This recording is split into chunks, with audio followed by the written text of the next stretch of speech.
Kind of an interesting title with a real Frank Battaglia, Please Stand Up. You know, there's so many things I could talk about. I could make a series out of this, but how do I condense this actually in one video? It's going to be very difficult for me to do that.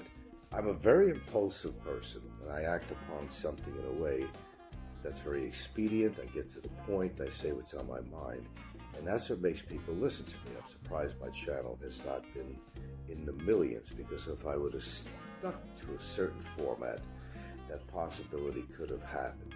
But, you know, alas, I am human, and I can be very reactive to people. I can be very reactive to their comments, but the one thing about me is that I never stopped believing in what I believe in. As far as being provoked by people is what drives me. I love being provoked. It creates an energy in me. Now, that's not a bad thing, because you see, I've learned a lot about myself, and I've learned a lot about people by doing a very small YouTube channel, which has been around for, 8 years. Now, during my little adventure of 8 years of being on social media, it has really taught me a lot about myself. And I've always tried to express myself on here, whether I'm talking about health issues or just going off in one of my big old soliloquies about any topic in the world, really. It gives me a lot of energy to put myself into my show, whether there's an exchange going on with people or not. This is what drives me. And this is, I'm going to give you an example of something where people, when they talk about your age, as if it's a horrible thing. Oh, this guy's 69 years old. He's going to be ready to die any time now. He's ready to kick off. Oh, he smokes or whatever. That's not really true. Words don't determine how long I'm going to live. And there's many factors that determine how long you're going to live. And it could be genetics. It could be consumption of certain foods and supplementation, and a state of mind. But people don't realize this. It's not an age thing. So with me, I don't like really celebrating birth. See, you are what age that you actually act, how you see yourself growing up.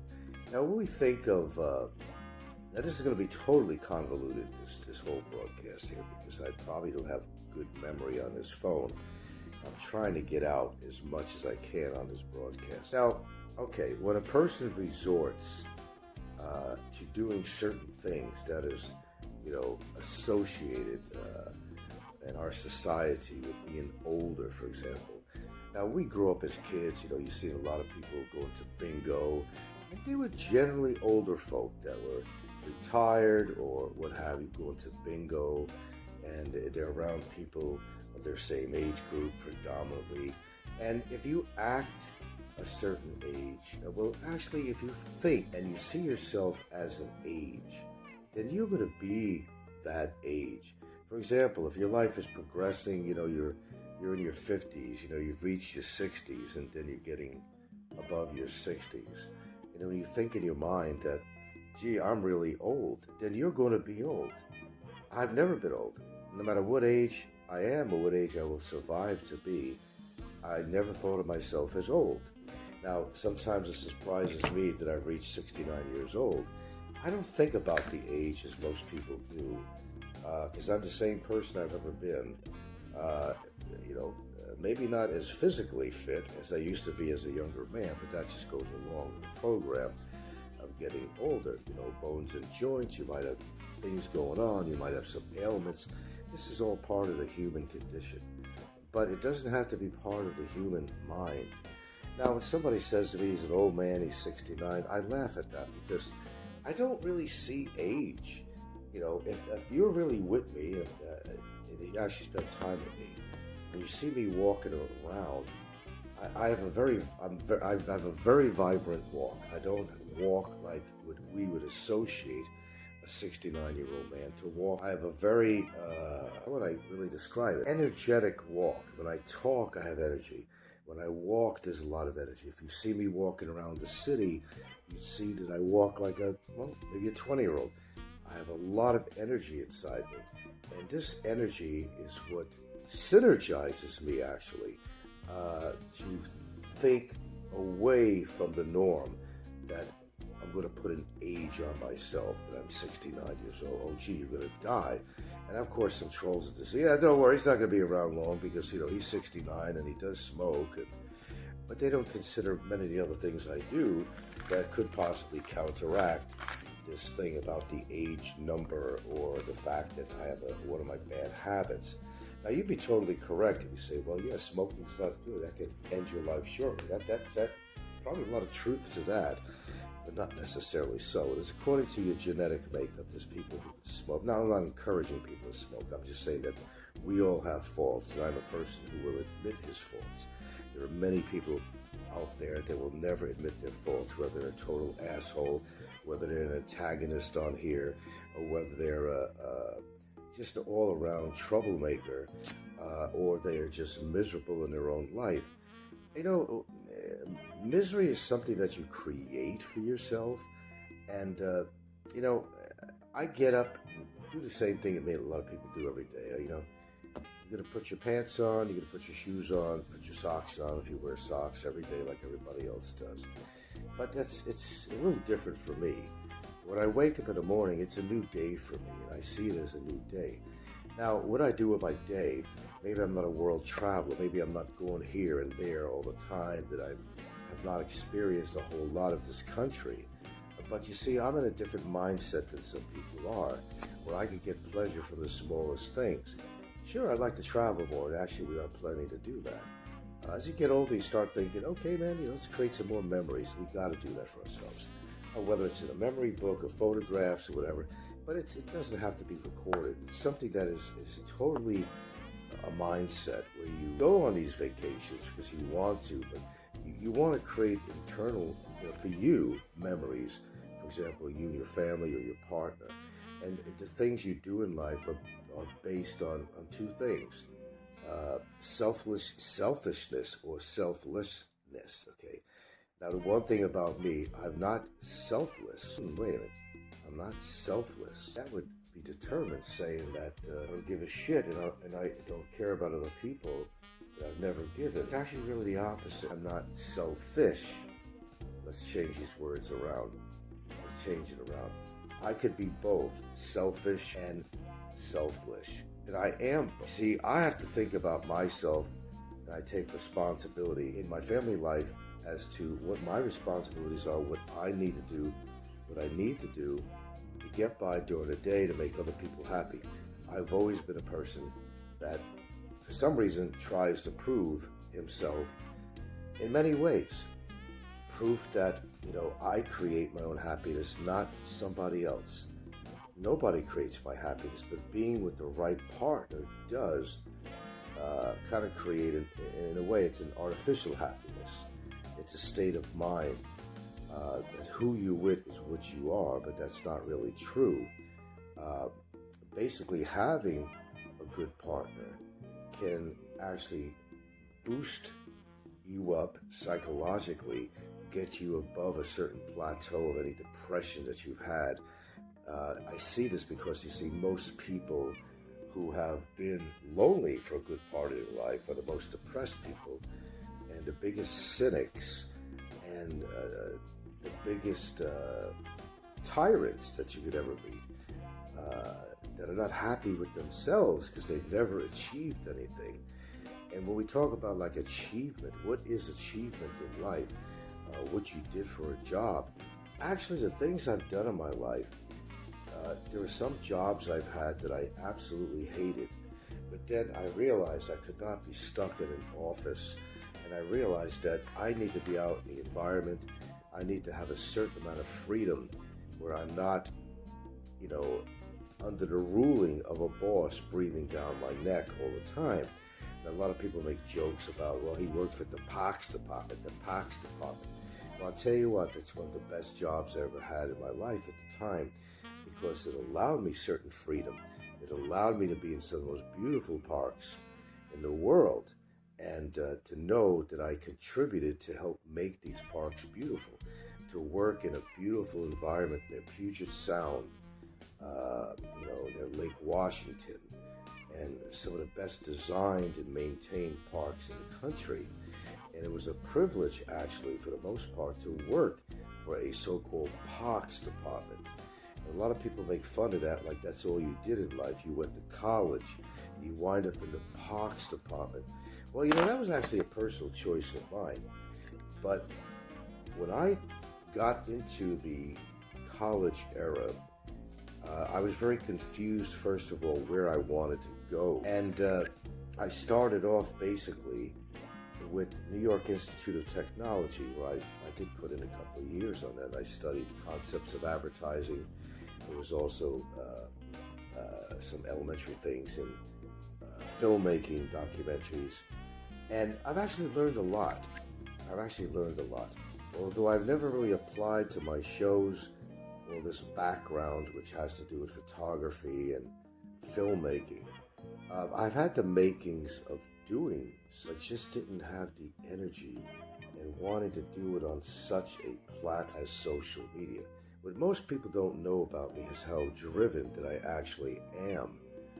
If you were to see me back in the days when I was living in New York and I was going to college, and I attended the School of Visual Arts, which was a highly accredited school for the arts, and it still is highly accredited. If you want to go there now, it's probably about $60,000 per year to attend this institution, which has actually continued to be very successful, producing a lot of actually famous artists. And maybe one day we'll go into that and tell you who actually came out of that school. Now, during that time, there was a lot of changes going on. Technology was was changing quite a bit, and we were getting into the digital era.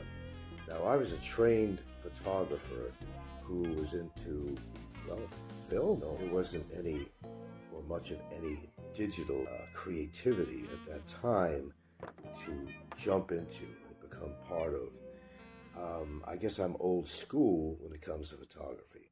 As a photographer, I believe, and many have told me, that I have the talent to make it really big on that. I've had some of the best teachers and accomplished teachers that recognized my work. And it was a head buster. Well, it's a head thrill for me at the time. I was really great on photographing people, characters, and I had a way of bringing their character out. I had a way of showing who these people were and to convey a message from that picture. And I used to get interested in landscape photography, things like that, but my specialty, not everybody's seen all my work. I've actually put a few things on every now and then, but my work actually is very personal to me. A lot of personal pictures I've not shown on. Because they were at a time that were very special to me, that these photographs were created for me and for a special moment. It might have been with somebody, it might have been a character I met that I thought was quite intriguing, that affected me in some way. I have a collection here of hundreds of photographs that I don't even have on my wall, and I just don't feel like I need to have on my wall. It just brings me back to another time, because I've moved on beyond that time, and I could cover my wall with hundreds of photographs, but psychologically for me, it would bring me back living at that time instead of accepting the present and moving on with any glory or glorification I had during that period of time when I was producing all this artwork. And it was a time in my life that I was the most productive my entire life, because I did not live in New York City, though I practically did, because I went to college there and I spent a lot of time doing what I call, some people call it street reportage, where you're basically photographing what's going on in the street, something interesting, an interesting person, a performing artist in the street, whatever it might have been. It could have been a woman I met in my classes, and I do a photograph of her as an experiment to bring out her beauty. I'll give you an example. There was when you were SVA, you were given models, And I had this one gal, Melissa, who, she made a little side money by modeling and so forth. A lot of people did this. Now, Melissa was actually a beautiful person, except for her complexion. But when I decided to photograph her, I needed to get all the information that I've learned to create this product.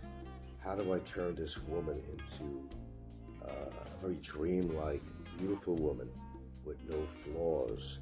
Well, that's really hard to do, except you want to get really technical with your photography and you want to airbrush or something like that. I just couldn't do it that way. I could see this woman had beauty. She had inner beauty, so I sat her down on a stool, put a gray backdrop on, and I adjusted my lighting in a certain way that it would be very appealing for her. But I did a nude, and it was not like a pornographic nude. It was something to bring out the beauty of the woman that would reveal a little bit about her, show her breasts a little bit, but they're in shadow. It was more of a light and shadow study. So with Melissa, the end creation of this photograph was a very dreamlike photograph that brought out the inner beauty of this woman. The end product, when I seen her, she was totally shocked it was even her. The only modifications I made on the photograph was, let's get rid of her external faults. She had a bit of skin problems on her face, still was a beautiful woman. So I decided during the process of printing to basically diffuse some of the features on her face that would eradicate the acne or whatever skin condition she had at the time, but bring out the beauty in this woman. That was the whole idea, because she didn't see herself. I had the feeling that she just didn't really see her beauty, her inner beauty and outer beauty. And I sensed this from talking to her. So I had to do something which I thought was the impossible. How do I make this already beautiful woman into something more beautiful and make her realize that she does have this beauty? So through some of my techniques and some diffusing, I managed to create a black and white photograph. It's a nude that was not only tasteful, but it really brought out this woman's beauty beyond the skin problems that she had. The end result was quite astonishing for her. She said, "I can't believe that's me." Okay, I said, "That is you. That is, and you should see yourself as this person, despite the skin problems that you have." That was a moment of joy for me when I created something that was so pleasing to somebody, an aesthetic, but it was on a very deep level for me and her, because this is my first real testing of my talents to see if I could achieve something with the right lighting, the right background, and technique to be able to work with this woman. She's basically thrown on me like a piece of meat, like the school does. Here's a model, do what you can with her. And at first I had no idea, how do I do this? Well, I decided, let's start with this and that, and let's start with the lighting. Let's start with, is she going to sit on a stool? Where's she going to sit on a couch, on a stool? What kind of background am I going to use? Well, I won't dwell on this too much longer, but I just want to make a point that you can achieve things that you want to achieve, but you got to think about how you're going to go about doing it. And I think with me, because I'm very impulsive, when I start something, I need to finish it. And I knew, as an example with that photograph, I was not going to be happy with my first model that school supplied. I wasn't going to be happy until I produced a product that was going to be aesthetically pleasing for me and would be mind-boggling for her. So I did create that. And what it did for me, it really boosted any level of doubt that I've had in my mind about what I can actually do. As it turned out, the digital era came, really. I had produced a lot of interesting stuff, and some of it got published, some of it didn't. A few things got put into New York's Historical Society, 2 bodies of work, which is kind of like my 15 minutes of fame, I guess. Some of the things I've had published and things that will be in the archives of a very famous institution for a very long time. And then one of the other ego boosters that happened with me is when the Bill Gates Foundation, they have their own art gallery, and this is a true story. There were 5 pieces of work that his gallery bought from me. And I remember the day we went up to Redmond, Washington, and I invited Leslie, kind of I don't know if you want to call her a girlfriend, and these were not the kind of photographs, that she was expecting to see. She expected something like really wild. Well, basically, the photographs that I had to do with the New York Coney Island Polar Bear Club. And the only way I can explain it is that I caught these people in unusual, where everything was just juxtaposition. The lighting, their bodily structures. There's something about the inner quality of these people that I brought out. A lot of people went to Coney Island and they were known for jumping in the water in the winter. That's all they do. And I started to do that, but then I said, no, I need something deeper than this. So, I got to know these people on a personal level. And every weekend in the cold of winter, I'd be going down there taking pictures of them. I was made an honorary member of the New York Coney Island Polar Bear Club. No, I didn't go in the water. But I got to know them on a personal level.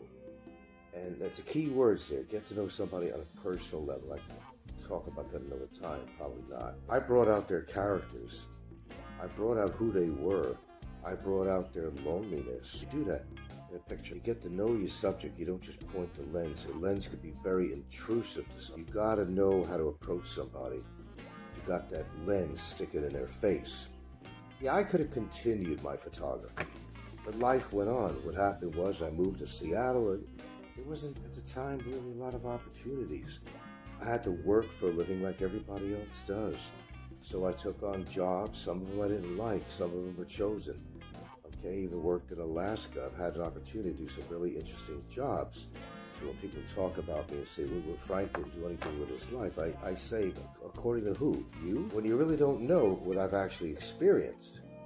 Everybody has their opinions about me on here, but they're so far from the truth as to who I am, what I've done, and what I consider to be personal accomplishments. I've made many of them. Now, they talk about, he worked for the Parks Department, he picked up condoms. Well, I didn't walk around picking up condoms in the Parks Department, okay what I mean? As I use the expression, I wore many hats, and I got involved with agriculture. Many different things I've actually done, which gave me a certain freedom of choice because I could work in one division or I work in another division, and whatever my endeavor was, it made me happy. And I got to drive around in a vehicle very freely, and not always with a partner. And I had the freedom of going to the most beautiful parks in the world. And I had always had something to do with projects. I've actually led projects with the public. That was very rewarding for me. But I think it didn't seem to be a big enough challenge for me. Anyway, what you really don't know is that I had an accident, which made me, it made me change quite a bit. And it really had to do with a nerve-damaged skeletal structure that to this day I still suffer some pain. I could go into detail about what transpired from this, but it's a true story. Something really did happen. And it was debilitating almost till this day. But I've overridden this debility more on a psychological level, because if you allow yourself to just let yourself go and say, gee, I had this accident or two, and this is going to change me physiologically and psychologically, then you're admitting defeat to something that happened to you. And I never get defeated. I never really felt defeated in my life. Not really. If I came even close, I've always brought myself out to it.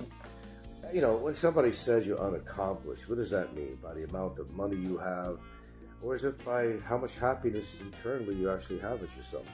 I've been a person who fought depression most of my life, but I've always gotten through the most horrible moments. For example, being on YouTube for 8 years, despite the adversity, nobody's chased me away ever. It was always a voluntary thing. If I decide I'm not going to do any shows, if I make a decision to get off permanently, it has nothing to do with what's going on YouTube. It's just a personal decision on mine. When something becomes played out too much, you can only drink the same For example, you only drink the same beverage for so long, and maybe you know, get in the mood for a different beverage. You need a little bit of change. I'm the kind of person that doesn't need a lot to please. I'm not a needy person in that way that I have to depend on somebody else for my own happiness. I create my own happiness, but it's internal. But some of it happens external. When I go to a really nice place, have a good experience. So that's why I certainly need to increase geographically to actually do more trips and just experience a whole lot more in the particular country that I'm residing in. Although I'm a person that doesn't need to go somewhere all the time, I could be happy at home watching a good movie with my partner. That's the kind of person I am. But every now and then I get in a mood for a little bit of change off, and I'll do something that maybe I didn't plan. But that's the whole point, is doing something that maybe you didn't plan, you just be spontaneous and you actually do it. So I'm kind of covering a lot here. What it basically comes down to is that when people think that I'm living a horrible life, because they want themselves to believe I live a horrible life. I have met very successful people. Okay, I've hobnobbed with people, but it's materialistic the way I look at it. Because you've known a few famous people, might even had a beer with somebody. A famous photographer could have been in your presence that taught you something. And yes, it meant something.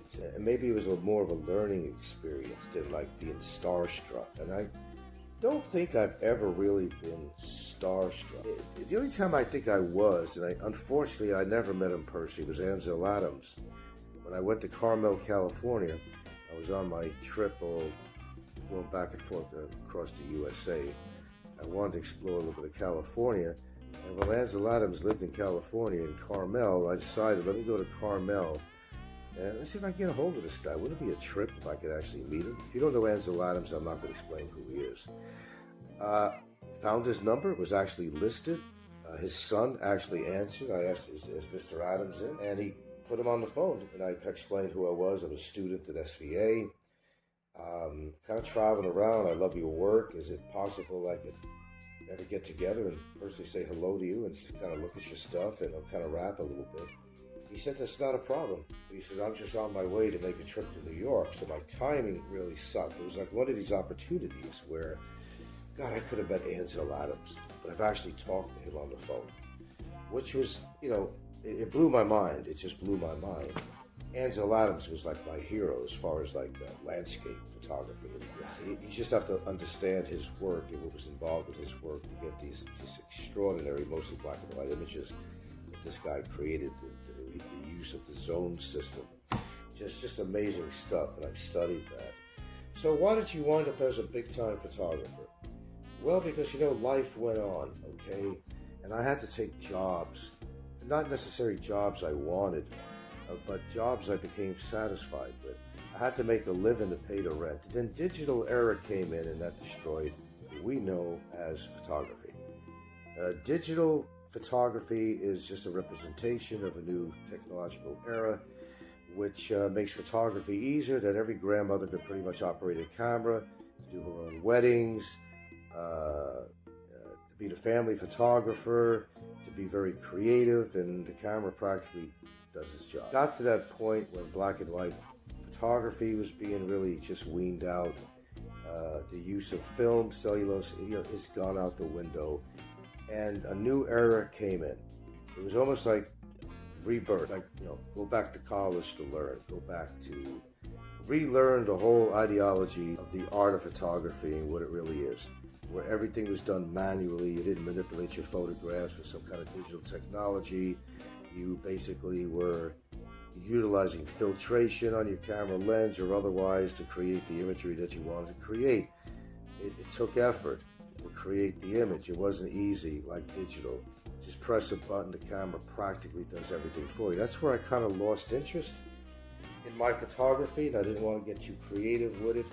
I could have done that on my YouTube channel, but I never went in that direction. I just did not see the purpose, and I was not into editing. I just never, being a very impulsive person, but I energetic person. I just could not find the time to sit down. I did, to a public radio station in Hawaii, tried to learn some editing on some of the best equipment that money could buy at the time. And I sort of got the concept, but then I just couldn't absorb it. I didn't have the patience to do it. As I said, I'm a very impulsive person. For example, hanging out in one place for any length of time, it doesn't work for me. I need to move around. And when you think I'm sitting in a chair all day long in my house watching TV, you're very wrong, because I'm constantly on the move. I can't stay in one spot in one time for very long. If I am watching TV and one movie, I've gotten up probably about at least 12 times. I can't sit there. I'm like a racehorse. I need to move around. I need to be energetic. So, the stereotypic thing of somebody being 69 years old, that means that you got to be old and decrepit and all that. It's all bullshit. It doesn't have to be that way. It's a state of mind. Let's look at Popeye. He goes to fucking bingo games and rides a little electric scooter with all the American flags on there, boo-ha and all that stuff. If you think old, you're going to be old. That's not me. I know what the chronological age is, but that's not who I am. Maybe my body is that age, but psychologically, I'm not that age. I'm whatever age I want to be. If you want to be old, you're going to dress old. You're going to look old. You're going to act old. You're going to walk like an old man. You're going to talk like an old man. You're going to dress like an old man. That's my ideology. So hopefully you learned a little bit something about me. As far as my so-called YouTube career and everything I've dealt with, I kind of hate to say this, but want to say it at the same time, it's been a journey for me. You remember I talk about, you think all this bullshit about the study of human nature? Well, I wasn't lying about that. It wasn't like an intention. Like, I'm going to go on YouTube because I'm going to do a study of human nature. It just happened, is what it was. And I knew I could manipulate people very easily. I could bait people very easily. It wasn't hard to do. It wasn't hard at all. And you can get people to love you, you can get people to hate you. Of course, you don't want anyone to hate you. But, going on social media, you're going to be exposed to a lot of incredible personalities. The psychology on here is extraordinary. And I always said that, and I meant it, that somebody was doing a thesis for their psych studies. I mean, go on YouTube, or at least come to this particular Philippines genre, and you'll get all the stuff all you want for your thesis. Get it right here. So I'm not saying it's all been fun and games for me on here. It has not. I enjoy doing shows on here. I enjoy talking about things. It kind of drove me. I was very driven to come up with a topic matter and then talk about it. From the very first time I ever vlogged. You remember, guys, when I was in the Philippines the first time, I gave some very emotional vlogs about how I felt about being in the Philippines. I didn't hold back anything, and how the whole experience of coming out here was mind-boggling. It was a cultural shock to me, and that's who I am. And I express myself, and I express myself in ways that is either tolerated or not tolerated by people. But I've always spoken the truth about everything I've done, because why lie about something? I have never really lied about anything on here that I can recall. But people make their own judgments on you. And it is true. People are sometimes not happy about the way you're living. I will go to my deathbed and say that I'm a pretty satisfied guy. Because a lot of things that I did in my life, I did it my way. Not your way, not the way you'd like to see me, or what your ideology is about me, what I accomplished or didn't accomplish. I mean, who are you to say that I'm not an accomplished person? Accomplished according to who, or compared to who? See, that's the way I think. That's why I'm different than other people. I hate to say, and I've said this before, and I try to give you guys some clues, is that I could be just as manipulative as anybody else on here. I'm probably the master of manipulation on here. Have I been manipulated myself by others? Oh, absolutely. I'm human. Have I been baited by people? Absolutely. I'm human. But then I kind of wised up after a while and realized I could use the same tactics that these people were using on me, and it worked. I knew that if I said something on here, somebody was going to come on the show and do something about what I said, counteract a statement they didn't like or whatever. It was a game with me. It was a game with me, and it worked. How you could manipulate somebody to put a show on.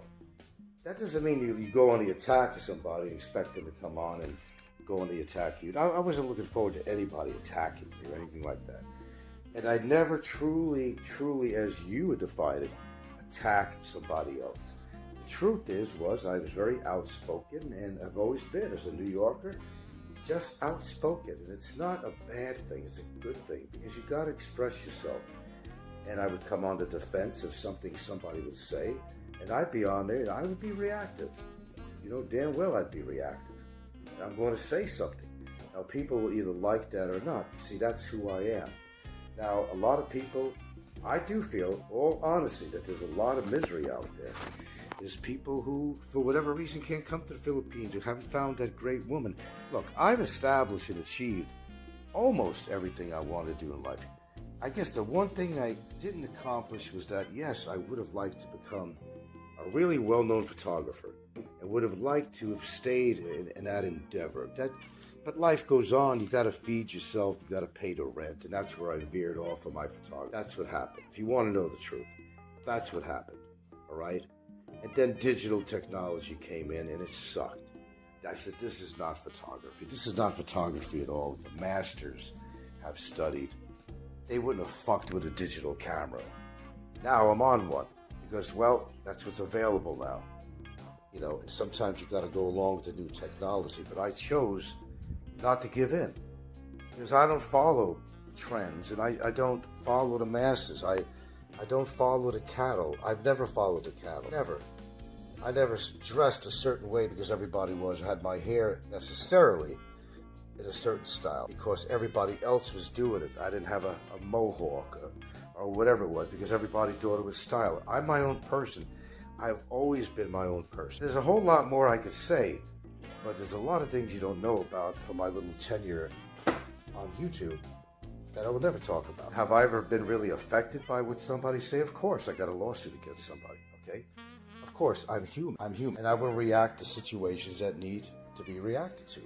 I will act upon a situation that needs to be acted upon. Henceforth, I'm human. But I don't tolerate a lot. I used to think that I was intolerable. I used to think the world was intolerable. It's what you really make of it, really. It's okay to get mad about something. It's okay to get upset. It's okay to express emotionally, verbally, how you feel about something. Because I think everybody needs to release. And even the trolls out there, I'm not giving them credit, but even they need to release. Their release is by attacking people. Their release is by trying to make other people and themselves believe that they're better than a particular person. Who's telling me I didn't have a good life, I didn't have a good career, that I never accomplished anything in my life? Like our good friend Don C., who likes to say I'm like one of the most unaccomplished people. Oh, Frank can't spell. Well, first of all, you want to know the truth about that? I told you, I'm impulsive. If I don't wear my glasses, I'm going to make mistakes in my time. I'm going to do a lot of typos. But I'm the kind of person that said, fuck it, I don't need to correct it. Sometimes I do. If they don't understand what I'm writing, fuck them, you know. Or I'll go back and I'll change something and I'll edit it. I don't always wear my reading glasses, and that's why I make a lot of typo problems. But I just go with it, because I told you, I'm impulsive. I just like, oh, okay, so whatever. I got something, I don't want to go back and I don't want to fix it. Okay, I don't want to do that. If they don't understand it, then fuck them. That's basically my attitude. Or I will edit it and I will correct it. But it's not like a major thing that the world is going to fall apart, that Frank made some typographical errors on here. And by the way, the other thing is too, most people don't know I'm actually half deaf. The fact that I can actually speak as well as I actually do is amazing, because, you know, you have to hear yourself talk in order to understand, to be able to verbalize, to be able to vocalize. I do a damn good job about it. I'm a half decent orator, actually, for a guy that's half deaf, and that's something you haven't considered either. So, bad guy, good guy. Well, that's something that's a personal decision you have to make about anybody. What you think about a person that you think is bad could be because you got influenced by somebody else. You know, am I an accomplished person? Well, I don't know. What do you consider accomplished? What goal do you have to achieve to consider yourself accomplished? What's accomplished to you might be not the same what's an accomplishment to me. As far as I can see, I've achieved most of what I've ever set out to do. I moved out of one state